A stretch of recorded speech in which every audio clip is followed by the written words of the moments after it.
Estamos entrando, estimados hermanos y amigos, al mes más sabroso del año.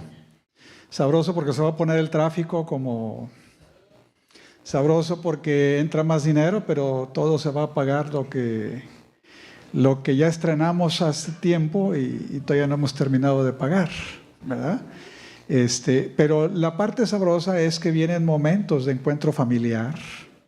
Yo tengo 2 hijos fuera de la ciudad, lejos, uno en Ciudad de México, otro en Mérida, y ya me amenazaron que vienen a pasar las fiestas. Les digo amenazaron porque no sé, yo sé que eso es bueno, siempre que la familia se reúne es bueno, ¿verdad? Pero luego cuando la familia se reúne, ¿te acuerdas por qué es bueno también que se mantengan separados, ¿verdad? Y estamos contentos porque vamos a entrar en un mes especial y aunque la iglesia adventista per se sabe perfectamente bien que Jesús no nació en este tiempo, la iglesia en su vocación misionera debe de aprovechar la sensibilidad que las personas tienen en este tiempo de las cosas de Dios. No todo es consumo. La gente quiere tener conocimiento de Dios, cercanía con Dios, y más en un tiempo donde aparentemente el conocimiento de Dios está tan al alcance, pero es tan diversa su interpretación, que a veces las personas no sabemos ya a quién creerle. Antes pasaba eso hacia afuera de la iglesia y no dentro de la iglesia. Ahora aún dentro de la iglesia a veces no sabemos cuál de las corrientes filosóficas que de tanto en tanto inclusive utilizan nuestro púlpito, ¿verdad? ¿A quién seguimos? ¿A quién creemos? Por eso hoy más que nunca los mensajes que estén anclados en la palabra de Dios son importantes para nosotros. Porque nosotros necesitamos saber no qué dice el predicador, sino qué dice la palabra de Dios para poder amoldar nuestra vida en esa dirección. Estamos terminando un año que ha sido muy convulso desde el punto de vista de la geopolítica. Todos de alguna manera hemos sido amenazados este año. En Ucrania porque les están cayendo cohetes y no son de año nuevo, son cohetes auténticos de verdad. Está pasando lo mismo en Israel, ¿verdad? Hay otras zonas, Yemen, y hay otras zonas del mundo, en África, que están en conflicto bélico. En amenaza está Taiwán, teniendo al gigante China encima y atrapado entre Estados Unidos y China. Y nosotros hoy hemos quedado atrapados en la geopolítica internacional también. Porque, como decía el presidente Porfirio Díaz, pobrecito de México, tan lejos de Dios y tan cerca de ¿qué? De Estados Unidos, ¿verdad? Y antes decíamos, bueno, tierra firme está a 2 horas de distancia. Resulta que en toda la semana han estado asaltando en las autopistas, ¿verdad? Y ya no sabe uno hacia dónde correr. La geopolítica puso varios casos importantes para poner atención, especialmente en los Estados Unidos. En Europa, la mayor parte de las socialdemocracias, que eran casi todos los países de la Europa occidental, giraron a no nada más a la derecha, sino a la extrema derecha. ¿Qué ofrece la extrema derecha? La extrema derecha está ofreciendo un calendario religioso en un mundo que dejó de ser religioso, en un mundo que se volvió progresista. Ustedes habrán escuchado la famosa agenda woke. ¿Qué es la agenda woke? Promover una serie de conductas que se consideran progresistas, por ejemplo, el despenalizar el aborto, la agenda de igualdad de género, que hombres y mujeres sean iguales absolutamente en todo, y esto incluye la agenda lésbico-gay con los derechos y protecciones de los derechos de estas personas. Pero no nada más es el hecho de proteger esos derechos. Yo respeto la libertad que Dios le ha dado a cada individuo de escoger el estilo de vida que quiere escoger. El problema es cuando, además de escoger un estilo de vida, lo quieres promocionar como normal ante los demás. Y eso es la agenda woke. Esta agenda woke había ganado bastante popularidad en los Estados Unidos. Ahí comenzó la revolución sexual. Ahí surgió la píldora anticonceptiva que permitió la revolución sexual de los 60s y de los 70s. Ahí comenzaron el asunto, la popularidad de los divorcios. En Europa ya no se divorcian porque en particular la gente allá ya no se casa. ¿Se han dado cuenta que han bajado los divorcios? Porque la gente ya no se casa. Ahora vamos a vivir en unión libre, los muchachos viven en unión libre, no nada más los de afuera, seamos honestos, también está pasando adentro de nuestro rumbo. Y hay mucha gente que dice, mira, mejor así, porque luego si se casan y se divorcian es un problema y las separaciones son dolorosas y si tienen hijos se vuelve peor el asunto y cómo se reparten y ustedes saben, se vuelven batallas campales. Pero en Estados Unidos en particular, a diferencia de Europa, la agenda está vinculada con religión. El candidato ganador ha prometido regresar los símbolos religiosos a las oficinas de gobierno. Ha prometido regresar la oración a las escuelas. Y yo les pregunto, ¿hay algo de malo en eso? Levanten la mano los que piensan que hay algo de malo en eso. 1, 2, 3, y voy a levantarla también. Por supuesto que hay algo de malo. Pero doctor, ¿usted está en contra de que se hagan la oración en escuela? No, la pregunta es ¿qué oración? En un país tan diverso, ¿qué oración es la que vamos a hacer? A los que están a favor les hago una pregunta. ¿Les gustaría que los muchachos el próximo lunes fueran a la escuela y antes de comenzar las clases comenzaran con un rosario? Pero lo que acaban de decir es que están de acuerdo con eso, porque nada más 4 manos se levantaron en contra. ¿Qué significa esto? Es un asunto que nosotros vamos a ver más y más en el proceso del tiempo. Yo no estoy de acuerdo con el aborto. Sí estoy de acuerdo con la despenalización, pero no con el aborto. ¿Qué es lo que quiero decir? No estoy de acuerdo en que las personas en su ignorancia hayan hecho algo y tengan que terminar en una cárcel. Pero eso no quiere decir que yo estoy de acuerdo con que lo hagan. Porque yo creo que ahí se está formando una nueva vida. Y que cuando disponemos de una nueva vida ya no estoy hablando de mi cuerpo, estoy hablando de un tercero. Hay muchas implicaciones éticas y legales en esto. No es una posición absolutista. Pero eso lo puedo yo entender. Pero tener una libertad o un libertinaje sexual en mi vida, al cabo si pasa algo malo puedo abortar, cuidado, estamos en un riesgo ahí, ¿verdad?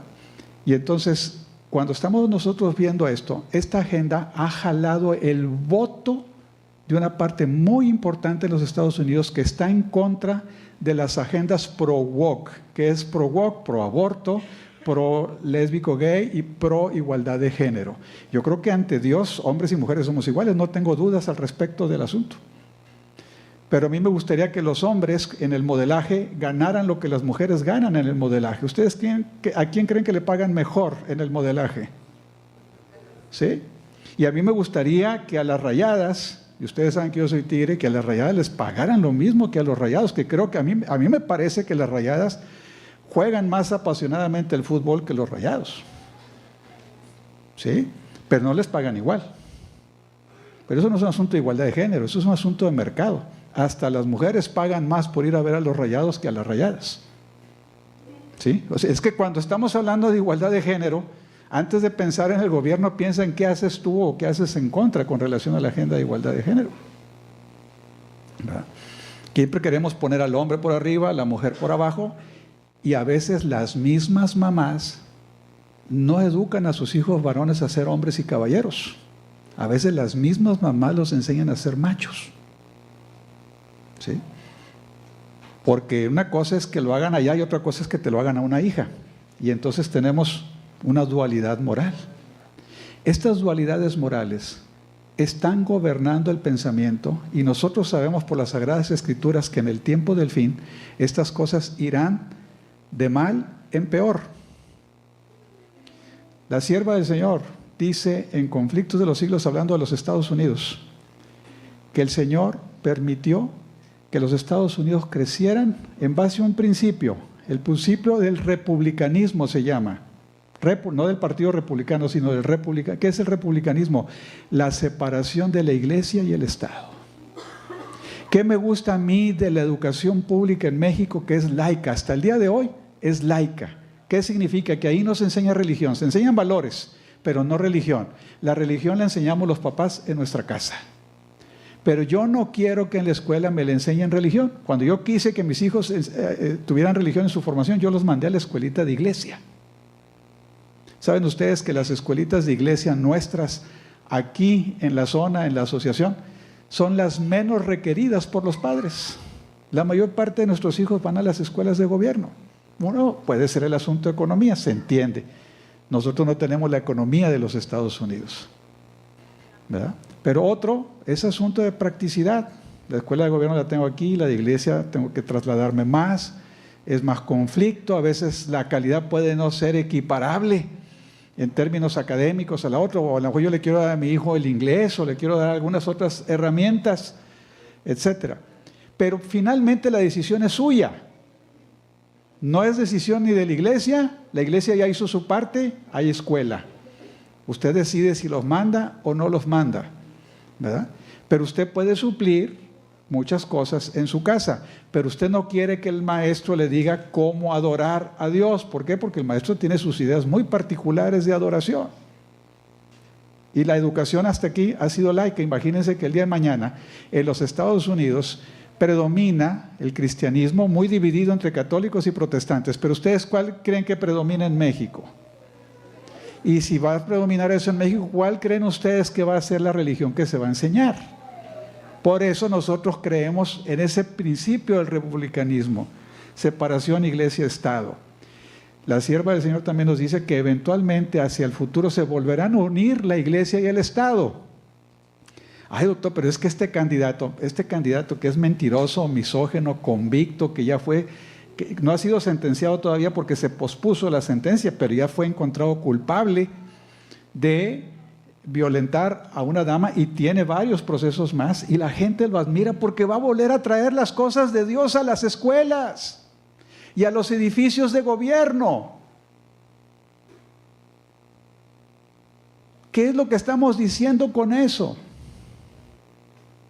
Que queremos que se vuelvan a unir, ¿qué cosa? La iglesia. Entonces, doctor, ¿usted está de acuerdo con la otra candidata que No, tampoco. Simple y sencillamente lo que quiero decir hoy en día es que ni melón ni sandía. Estamos entrando en la parte final del proceso que nos va a dar o nos va a permitir volver a ver a Jesús por segunda vez, pero en ese proceso viene una tormenta y como pueblo de Dios debemos de estar preparados para afrontar esa tormenta. Cuando Jesús les habló de esto a los discípulos le contestaron de la siguiente manera a Jesús: Señor, aumentanos la fe.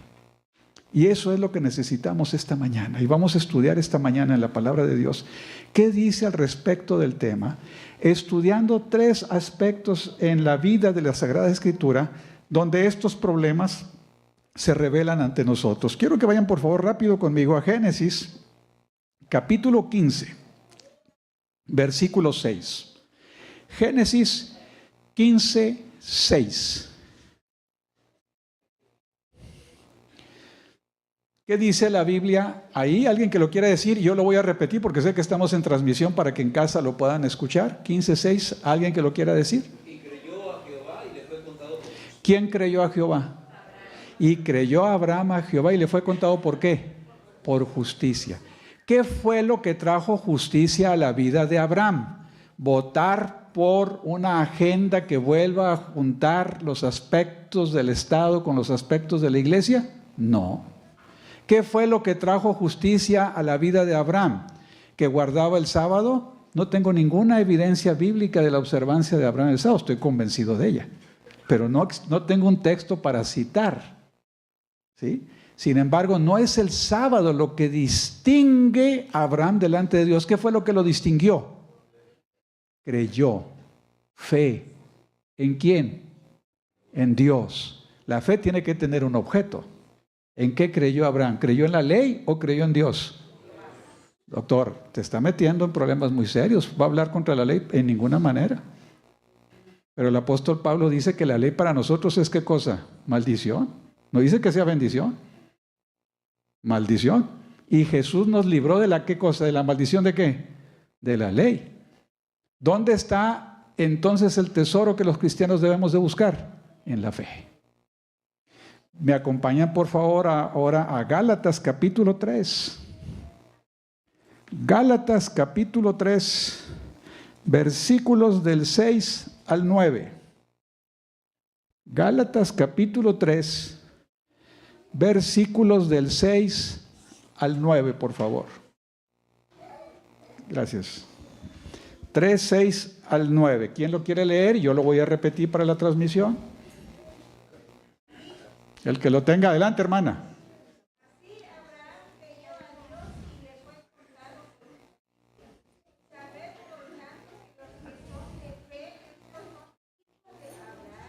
Pare ahí tantito, hermana. Puede tomar asiento. Ahorita le voy a pedir que me complete el texto. Fíjense lo que dice. Así Abraham creyó a Dios y le fue contado ¿por qué? ¿Le fue contado porque guardaba el sábado o le fue contado porque creyó en Dios? Y luego dice aquí, sabed por tanto que los que son de fe, estos son hijos ¿de quién? ¿Ustedes creen que ahorita en Israel les interesa este versículo? ¿Que todos los que tienen fe son hijos de quién? ¿Ustedes creen que en Israel ahorita que está peleándose con Hamás les interesa este versículo? ¿Por qué no les interesa? Porque nada más ellos. Nada más son ellos. A veces nosotros los adventistas, si los niños no vienen al club, si no van a la escuela de la iglesia, si no guardan el sábado, si no pagan el diezmo, no son parte del club de nosotros.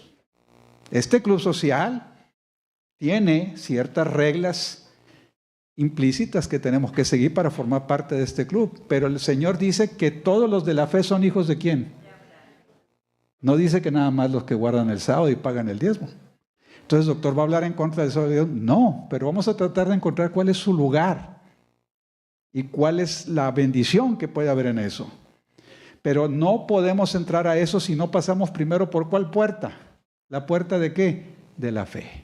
¿La puerta de qué? De creer. ¿En quién? En Dios. ¿Sí? Los que son hijos de Dios son los hijos de Abraham en el sentido de creer en Dios. Ahora sí, hermana, ¿me ayuda a terminar, por favor, 8 y 9? Por la fe a los gentiles, dio de antemano la buena nueva a Abraham, diciendo, en ti serán benditas todas las naciones. De modo que los de la fe son bendecidos con el creyente Abraham. Amén. Fíjense lo que dice aquí los que están en casa y los que estamos aquí. ¿Cómo alcanzamos la bendición de Dios? Ejerciendo la fe de Abraham. ¿Y cuál fue la fe de Abraham? Confiar en Dios. Tener fe en Dios. Los israelitas en el tiempo de Jesús llegaron a adorar el sábado, pero dejaron de adorar al Señor del sábado. Ahí es donde está el riesgo. Dice, ustedes diezmáis, ¿qué cosa? La menta, el eneldo, pero han dejado de hacer ¿qué cosa? La misericordia. ¿Ven? Entonces el esquema está en que el símbolo de nada sirve. El sábado no tiene ningún valor si en el centro del sábado no se encuentra ¿quién? Jesús, porque Él es el Señor del sábado. El diezmo no tiene ningún valor si lo consideras tú como deuda a pagar. ¿Sí?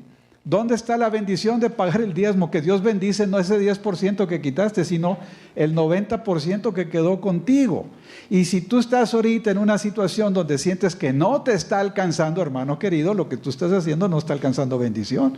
Porque el Señor ha prometido y el Señor no falla. El Señor no falla. ¿Por qué lo que me está quedando no es bendición? Porque lo que estoy dando es parte de mi membresía del club social al que yo pertenezco todos los sábados. Pero no es parte de mi membresía del reino de los cielos.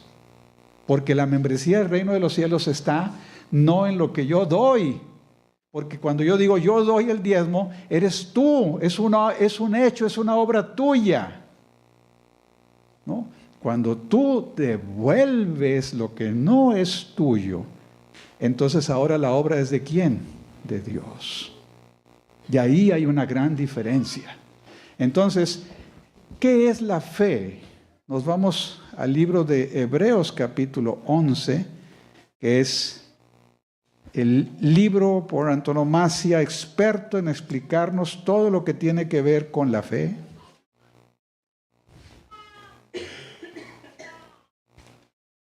Hebreos capítulo 11.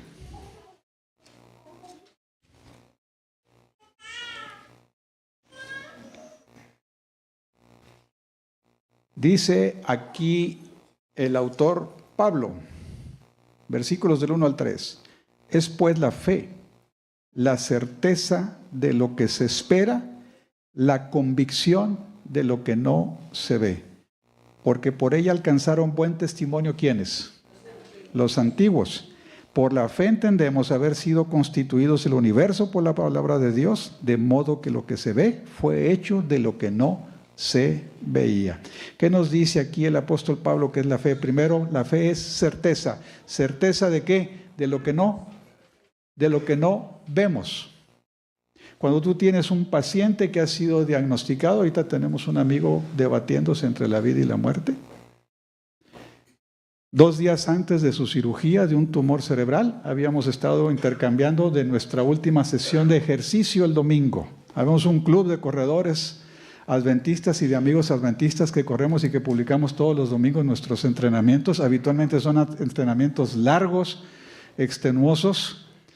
El próximo domingo se celebra aquí en Monterrey el maratón de Monterrey, y para su información, todos los maratones son de 42 kilómetros, ninguno es de 10 kilómetros, eso se llaman carreritas.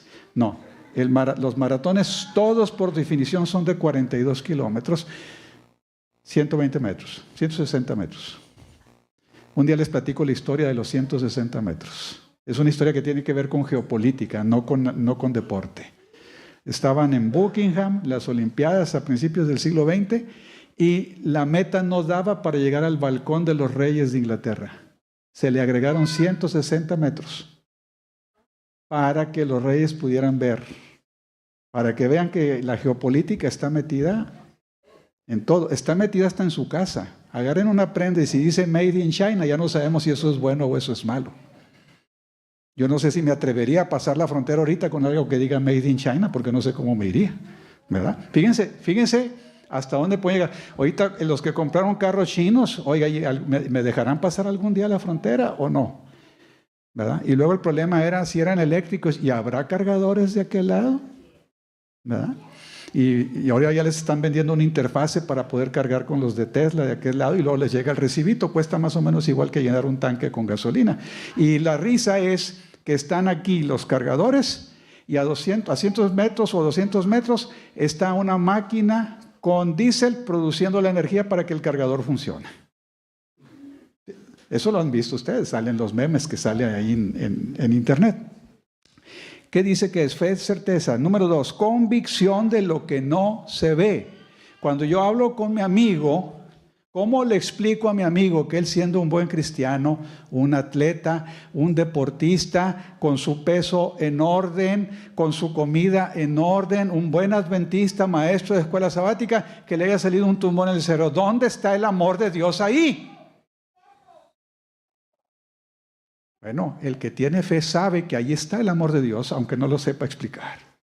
Fe no significa saberlo todo, pero es confiar siempre que Dios tiene algo en su mente que nosotros no entendemos y que algún día nos revelará por qué eso está sucediendo.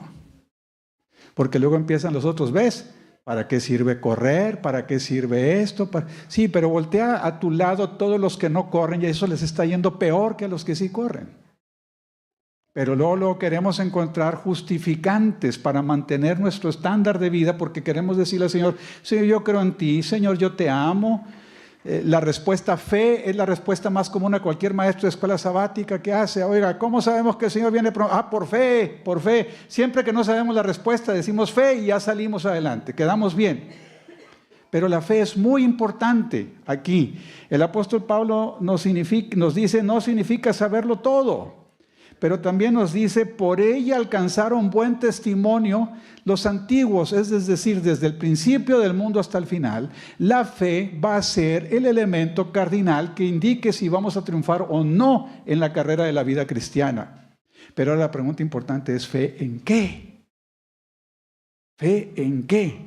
Y hay una historia en el Antiguo Testamento que está ahí en el libro de Números, no la busquen, Números capítulo 21, ustedes la pueden ver en casa. Una historia que nos ayuda a entender. El pueblo de Israel había salido de la esclavitud en Egipto.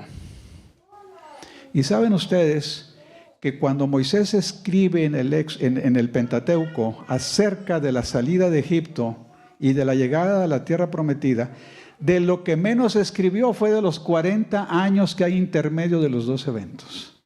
Escribe del principio del evento y escribe del final del evento, pero no nos habla de los 40 años. ¿Por qué se quedaron 40 años? Porque no confiaron en Dios, porque se rebelaron a Él. Y al haberse rebelado, todos los que salieron, de todos los que salieron, ¿cuántos llegaron a la tierra prometida? ¿Alguien se sabe la respuesta? 2. Solo 2. ¿Se acuerdan los nombres? ¿Por qué llegaron a la tierra prometida? Y me van a decir, doctor, es que ellos fueron los espías cuando fueron jóvenes. Fueron de espías y ellos dijeron que había una tierra donde abundaba la leche y la miel. ¿Ustedes creen que por eso la salvaron? No. ¿Por qué la salvaron? Porque creyeron en el Dios que indicó que debían de avanzar. El informe de los 10 era correcto. Era una tierra de gente malvada, era una tierra de gente mala, era una gente de gente perversa. Eran tan perversos que Dios les dijo, cuando entres a esa tierra los vas a tener que eliminar a todos de tajo, hasta los nacidos, hasta los recién nacidos, porque no hay manera ya de ayudar a esa generación. Pero los otros 2 dijeron, todo eso es cierto, sí, pero si Jehová dice que debemos de tomar la tierra, iremos con Jehová. Y entonces, ante la rebeldía del pueblo, Dios les dijo, ok, sí les voy a dar la tierra, pero no a esta generación. Van a quedarse 40 años, te llevaban 40 días caminando hacia el lugar. Y ahí en Cades Barnea, Dios los regresó. Estando ya frente a la tierra prometida, Dios los regresó. ¿Por qué? Porque no creyeron. Creer es importante, pero no creer también tiene consecuencias. Y Dios quiere hacer benditas a todas las naciones de la tierra a través de tu fe.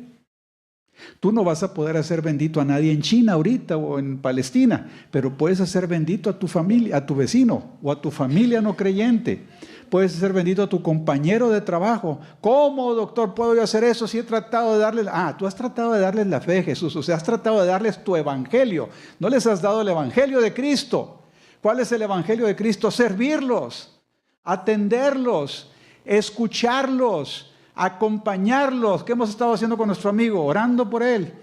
Salimos a correr, kilómetro 20, me tomo una foto. Por ti estamos orando ahorita en este momento. Y la esposa está conmovida de ver el cariño que tiene todo el club con su esposo. ¿Qué se necesita a veces? Un hombro donde llorar, una oreja que escuche. Pero nosotros estamos acostumbrados a dar sermones. Estamos listos para señalar errores. Y lo único que a veces la gente necesita es simplemente alguien que escuche. Alguien que comprenda, alguien que entienda. Ese era el método de Cristo. No, doctor, el método de Cristo era de ir de 2. No, primero es esto, después de 2 en 2, o en tumulto, o como sea. Pero este es el método de Cristo: empatía con el ser humano, deseos de redimir al ser humano, deseo de escucharlo, no de juzgarlo. A veces me dicen, ¿por qué no dijiste esto? Le dije, mira, los hermanos tienen toda la semana luchando contra tantas cosas, como para que todavía yo venga y les tire más piedras encima de la cabeza. Las personas cuando cometen un error saben que cometieron un error. Y lo que necesitan es ánimo para retomar el camino otra vez. Y lo que nosotros hacemos es, ya están pisados y como la cucaracha llegas y los restregas en el piso. En el nombre de Jesús, yo reprendo el pecado. El pecado, no el pecador. Nunca entendiste el mensaje. Dios odia el pecado, pero ama al pecador. Y lo ama tanto que estuvo dispuesto a dar a su Hijo, no cuando los pecadores eran buenos, sino cuando eran malos. La semana pasada que estaba en mi clase de escuela sabática, me decía un hermano, fuimos a recorrer un camino, el camino de los pioneros, y nos decían que ahí cerquita de donde estaban las casas de los pioneros, había una iglesia que se llamaba Como Tú Estés. Así se llama la iglesia. Como Tú Estés. ¿Qué piensa usted, doctor? Le digo, no sé, pero cuando usted me dice como tú estés, pienso en la mujer adúltera. ¿Cómo venía la mujer adúltera vestida cuando la presentaron ante Jesús? Como teibolera. ¿Le molesta lo que estoy diciendo? La trajeron pescada en el acto mismo de ¿qué? ¿Cómo estaba el endemoniado gadareno cuando Jesús lo fue a buscar?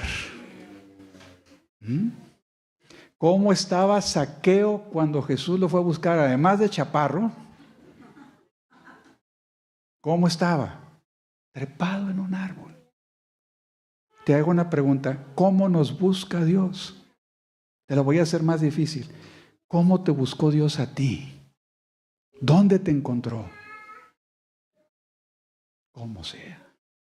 Lo importante es que lo recibamos. Y yo entiendo las implicaciones de ese como sea, porque sé lo que está pasando en Estados Unidos. ¿No? Pero cuando estamos diciendo el como sea, es que Dios está buscando a las personas como están.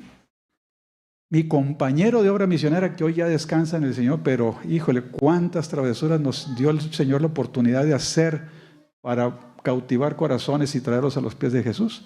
¿Saben dónde él recibió a Jesús? Después de 30 años de ser alcohólico y adicto, lo recibió encima de sus orines un domingo en la madrugada. De repente, la luz del Evangelio brilló sobre él. ¿Y saben por qué brilló la luz del Evangelio sobre él?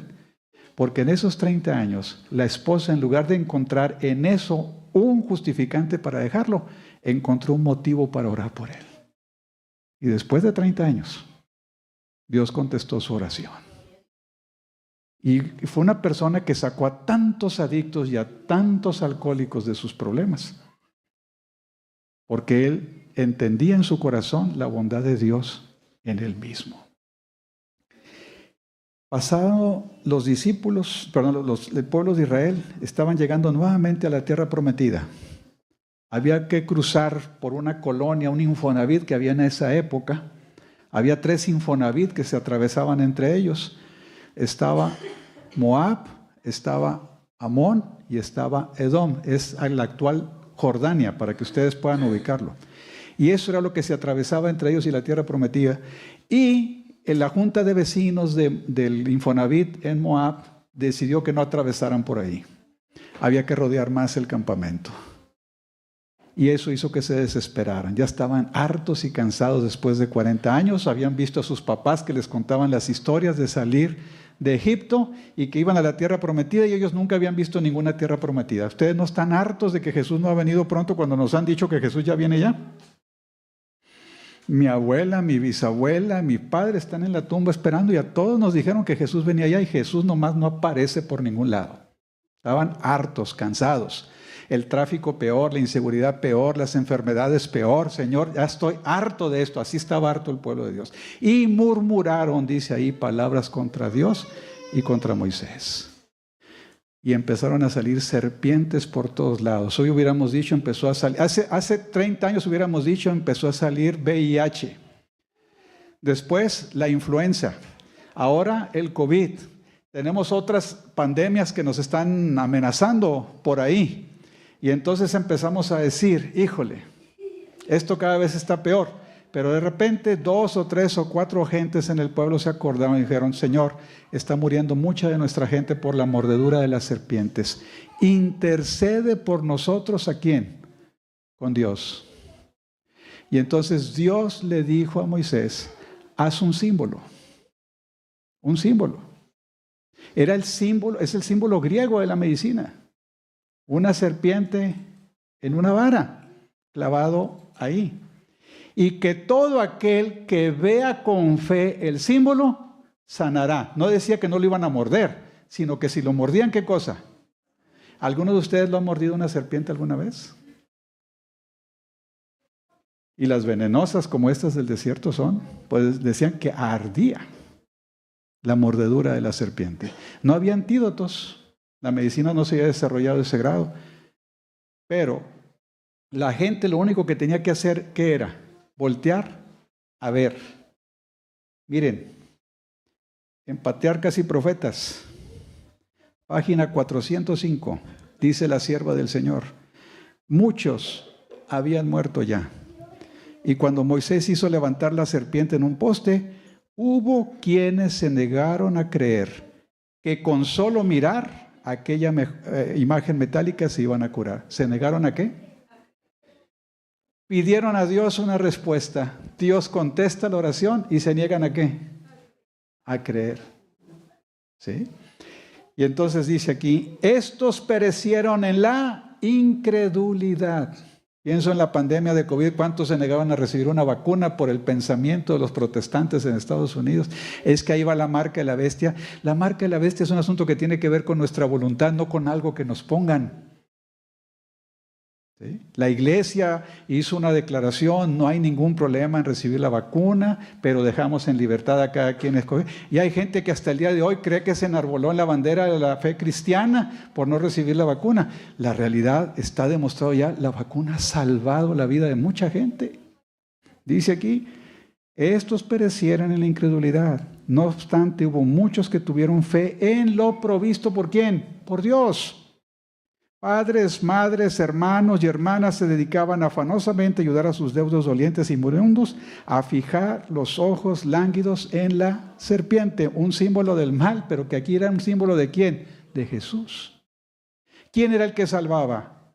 ¿El símbolo o a quién señalaba el símbolo? Tiempo después, Nicodemo vino con Jesús ahí en el Evangelio de San Juan. Y Jesús le dijo a Nicodemo, como Moisés levantó la serpiente en el desierto, así también es necesario que el Hijo del Hombre sea levantado para que todo aquel que lo mire con fe tenga ¿qué cosa? Vida eterna. ¿Tiene la fe importancia o no tiene importancia? Sí. Pero ahora aquí quiero señalar contigo, ya vamos a terminar, algunos desperfectos que puede tener, algunas distorsiones que puede tener la fe si no sabemos cómo funciona. Y es cuando desviamos el objeto de la fe a otros objetos. Nosotros todos sabemos que existen religiones que la fe la desvían a otros objetos. Los fariseos, por ejemplo, los desviaban a la observancia estricta no nada más de la ley, sino de 600 mandamientos que ellos habían inventado alrededor de la ley. Los saduceos tenían otro objeto de fe. Y en nuestro tiempo presente nosotros tenemos que ver en la historia de Israel algo que pasó aquí. Me acompañan a Segunda de Reyes, capítulo 18. Segunda de Reyes, capítulo 18.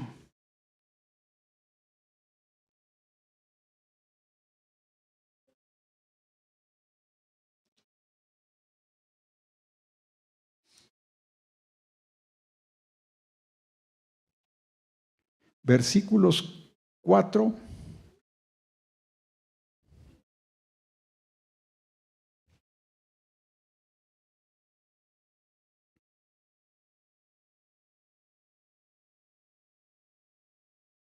Versículo 4, 18:4. ¿Quién lo tiene y lo quiere leer, por favor? Levante la mano para que le acerquen el micrófono. Aquí está mi hermano, aquí adelante, por favor. 18:4. Te ganaron, campeón. 18:4. ¿Qué dice ahí? Él quitó los lugares altos y quebró las imágenes y cortó los símbolos de acera e hizo pedazos la serpiente de bronce que había hecho Moisés, porque hasta entonces le quemaban incienso a los hijos de Israel y la llamó Nehushtan. Nehushtan, gracias, hermano. ¿Qué le parece eso? Tremendo. O sea, la serpiente había sido conservada. ¿Y qué terminó haciendo el pueblo de Israel con esa serpiente? Idolatría. Idolatría.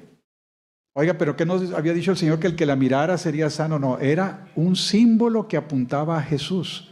Cuando nosotros dejamos de ver en el sábado a Jesús, el sábado se convierte en un símbolo de idolatría, no en un símbolo de la verdadera fe. Cuando nosotros empezamos a ver en las doctrinas a la doctrina y no a Jesús en el centro, nosotros comenzamos a adorar lo que no conviene. El diablo mismo usó la Biblia para tentar a Jesús. Nosotros tenemos que leer nuestra Biblia con oración, pidiendo el Espíritu Santo para ser conducidos en la lectura. Si no se convierte solamente en un libro más de historia o en un libro más de valores, pero no en el libro que señala al autor y al consumador de la fe. La fe es importante para nosotros en el tiempo presente, pero hay que saber en qué y cómo, porque podemos estar equivocando el objeto de nuestra fe, y el objeto de nuestra fe es Jesús. Entonces, doctor, todo lo demás, la doctrina, todo lo demás es después de que hemos atravesado la puerta de la fe. La doctrina, el sábado, la ley, son para la vida de santificación, no para la justificación. Nuestra justificación, somos justificados por fe ¿en quién? En Cristo Jesús. Somos salvos por fe sin las obras de ¿qué? Dice el apóstol Pablo, de la ley. Pero vamos a ser juzgados por las obras de la ley. Sí, todo el que ha aceptado a Jesús va a tener que demostrar ante el universo que su vida cambió por la presencia de Jesús en su vida. A esta iglesia deberían de ser bienvenidos todos como sea. Pero si vas a venir para seguir siendo el que eres, entonces ¿a qué vienes a la iglesia?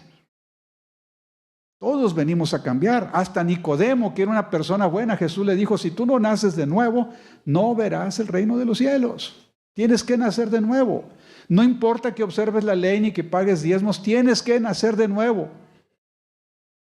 Porque si no, no tiene valor lo que estás haciendo. Para que nuestra vida cristiana tenga valor, tenemos que tener fe. Fe, confianza en Dios. Una fe que confía en Él, aun cuando la adversidad se nos venga encima y nosotros veamos que no hay lugar. Una vez llegué yo a mi iglesia y me dijeron, doctor, ¿podría ir a ungir a mi hermano que está en la clínica 6? Ustedes saben lo difícil que es entrar a estas clínicas si no traes el pase y el familiar y todo. ¿Podría ir? Con todo gusto. Dice, es que ya fueron a ungirlo el jueves, pero a mí me dijeron que si usted ora a Dios, usted sí lo escucha. Le dije, hermana, ¿en qué está puesta su fe? ¿Sí me explico? ¿En qué está puesta su fe? Bueno, allá vamos. Dije, voy a ir a orar por él porque ya lo ungieron. Vamos a orar por él. Llego y mientras estaba orando por él, me vio pasar por la escalera el familiar de otro hermano. Ay, doctor, qué bueno que está aquí. Hemos pedido al pastor que venga a ungir a este hermano y no lo han venido a ungir. Otra iglesia, otro pastor. Ustedes saben, no, los jugadores de fútbol no son todos iguales, no son iguales los Rayados que los Tigres, eso lo debemos de saber. Y los del América y de Cruz Azul quedó demostrado que no son iguales. Hay pastores y hay pastores. Y hay iglesias y hay iglesias, y hay ancianos y hay ancianos. Así es esto. Entonces me di cuenta que Dios no me mandó a orar por este hermano que ya había sido atendido, sino porque casualmente, o sea, providencialmente, había otro hermano que tenía la necesidad. Y fuimos a orar con él. ¿Sí? Y el que terminó saliendo adelante fue el que ya había sido ungido, y el que terminó falleciendo fue por el que yo fui a orar. Imagínense, y los otros creían que yo era el de la buena suerte, ¿verdad? O sea, ¿en qué está el objeto de nuestra fe? ¿Hacia dónde está apuntado el objeto de nuestra fe? Porque los israelitas llegaron al punto de adorar al símbolo en lugar de lo que representaba el símbolo. Y ahí, hermanos queridos, cuando trabajamos en esa dirección, podemos estar en un grave, grave peligro. En Lucas 17:3-5 está nuestra lectura. Lucas 17, del 3 al 5. Vamos a darle oportunidad al campeón que levantó la mano y no alcanzó. Vente acá adelante, por favor, hermano. 17, del 3 al 5. Ahí le pedimos al papá que esté listo por si se atora el cassette. Lucas 17, del 3 al 5. Adelante, campeón. Léelo. Así que tenga cuidado si tu hermano peca contra ti, repréndelo, y si se arrepiente, perdónalo. Si en un solo día peca 7 veces contra ti y 7 veces vuelve a ti el mismo día y te dice, me arrepiento, perdónalo. ¿Hasta qué? Sí. Ahora, papá, me lo vuelve a leer todo, por favor. Hasta el siguiente versículo. Para que siga teniendo control de su crío. No, bien hecho, bien hecho. Sí, desde el principio. Venga. Así que tengan cuidado. Si tu hermano peca contra ti, repréndelo. Escuche, si tu hermano peca contra ti, ¿qué cosa dice? Se vale reprender, sí se vale. ¿Sí? Lo que no se vale es juzgar. Lo que sigue. Y si se arrepiente, perdónalo. Si en un solo día peca 7 veces contra ti y 7 veces vuelve a ti el mismo día y te dice, me arrepiento, perdónalo. Los apóstoles le dijeron al Señor, aumentanos la fe. Ahí está. ¿Por qué le dijeron eso los apóstoles a Jesús? Ay, hermanos queridos, yo se los quiero decir con toda la intimidad del mundo. Yo tengo 2 personas en esta vida a los que humanamente no tengo el más mínimo interés de perdonar la que me hicieron. Doctor, bájese ya de ahí. Sí, soy humano. ¿No les ha pasado a usted que se las han hecho y que dices tú? Bueno, ¿qué le hicimos nosotros a Dios? Y Dios no nos tomó en cuenta, ¿qué cosa? Nuestros pecados. Dios estaba con Cristo reconciliando consigo al mundo, no tomándoles en cuenta a los hombres, ¿qué cosa? Eso incluye a Nerón, eso incluye a Hitler, eso incluye a todo lo... ¿Por qué no se salvan? Porque no aceptan. ¿Cuál es la razón de salvarse o no salvarse? Aceptar o no salvar lo provisto por el cielo. Ese es el ejemplo de Cristo, queridos hermanos. Cristo estaba en la cruz siendo crucificado y ¿qué dijo? Padre, perdónalos porque no saben qué cosa, lo que hacen. ¿Verdad? Ese era el corazón de Jesús. Los discípulos vivían todo el mundo en un ambiente legalista. Nosotros hemos crecido en un ambiente legalista.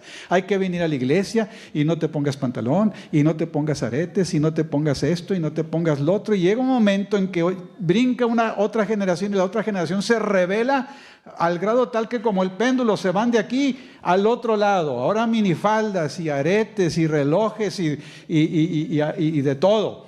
¿Sí? Y el que me diga que no es porque no ha tenido hijos.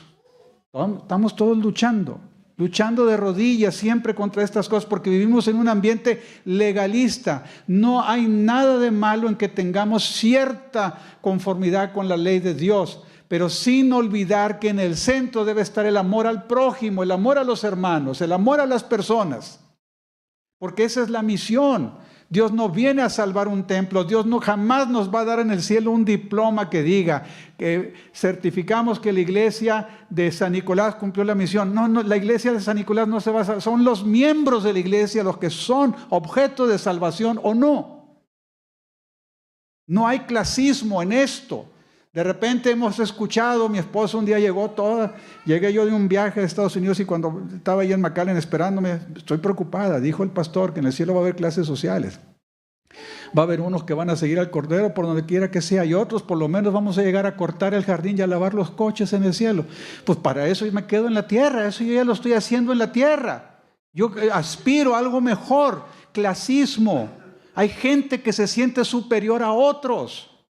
Hay gente que se siente especial a otros. Si tú eres vegano, qué bueno, pero no lo presumas. Porque algunas veces cuando tú dices que yo soy vegano, ¿qué es lo que estoy diciendo? No soy como tú. Como decía el fariseo que estaba en la oración con el publicano, gracias Señor porque yo no soy como que hace carnes asadas y ve la televisión y ve películas que no debe de ver. Y el otro decía, Señor, yo hago todo eso, pero no quiero hacerlo, yo quiero que tú me hagas mejor. Y el Señor les dijo, ¿quién cree que llegó a la casa justificado ese día? El que tenía necesidad de perdón.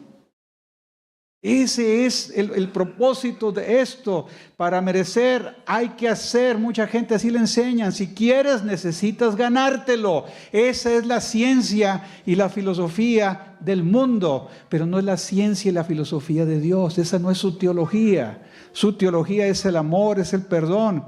A ver si al verse los discípulos en esta realidad, le dijeron al Señor, aumentanos la fe, porque yo no puedo hacer eso que tú dices, Señor. Olvídate de perdonar 7 veces. Hay 2 a los que no las puedo perdonar, 1. Y si el Señor me lo permitiera, quisiera pedir que cayera fuego del cielo sobre ellos. Pero ¿sabes qué me detiene, hermano? Que es posible que haya por lo menos 2 personas en la vida que puedan sentir eso hacia mí. Que yo haya sido eso hacia ellos.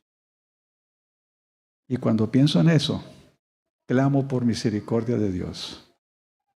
Y si no puedo perdonar, por lo menos quiero confiar en que Dios me ayude a tener amor, donde no puedo dar amor. ¿Se entendió el mensaje esta mañana? Señor, aumentanos la fe, porque resulta que la clave del éxito no está en la ley, ni está en las doctrinas, ni está en el diezmo. La clave del éxito está en Jesús. Lo demás solo es consecuencia, no objetivo. Que Dios te bendiga.